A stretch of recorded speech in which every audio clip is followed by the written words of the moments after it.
இன்றைய மகாபாரத கதாபாத்திரம். மகாபாரதத்தின் மாபெரும் காவியத்தில் பாண்டவர்களில் இளையவன். ஒரு ஞானி, ஒரு ஜோதிடர், விலங்குகளின் தோழன். அவன்தான் சகாதேவன்.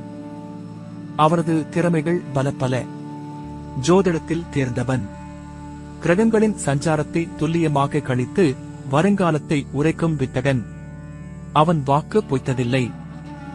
மிருக வைத்தியத்தில் வல்லவன். விலங்குகளின் மொழியை அறிந்தவன். அவற்றின் துயரை தீர்க்கும் மருந்தறிஞன். இந்த திறன் அவரது உயிர்களிடத்து கொண்ட கருணையை உணர்த்துகிறது. ஆனால் இவை அனைத்திற்கும் மேலாக எதிர்காலத்தை அறியும் அபார சக்தி அவனுக்கு இருந்தது. குருஷேத்திர போரின் விளைவுகளை, அதன் பயங்கரத்தை அவன் முன்னரே உணர்ந்திருந்தான்.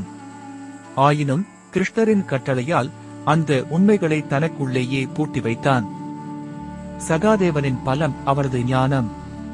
நீதி, தர்மம், ராஜதந்திரம் என அனைத்திலும் ஆழ்ந்த அறிவு கொண்டவன். எந்த சூழலிலும் அமைதியையும் நிதானத்தையும் கடைபிடிப்பவன். விசுவாசம் அவரது இயல்பு. தனது சகோதரர்கள் மீதும் தர்மத்தின் மீதும் அசைக்க முடியாத பற்று கொண்டவன். இறுதி வரை அவர்களுக்கு துணையாக நின்றவன். கூர்மையான அறிவுத்திறனும் ஆழ்ந்த சிந்தனையும் அவரது அணிகலன்கள். ஆனாலும் அவனுக்கும் ஒரு பலவீனம் உண்டு. தனக்கு தெரிந்த உண்மைகளை வெளிப்படையாக பேசத் தயங்குவான். சில சமயங்களில் அவரது மென்மையான குணம் பலவீனமாக தோன்றலாம். ஆனால் அதுவே அவரது கருணையையும் அன்பையும் வெளிப்படுத்தியது. சகாதேவன் தனது ஞானத்தாலும் விசுவாசத்தாலும் அமைதியான சுபாவத்தாலும் மகாபாரத வரலாற்றில் ஒரு தனித்துவமான இடத்தை பிடித்தவன். அவரது பெருமைகள் என்றென்றும் போற்றப்படும்.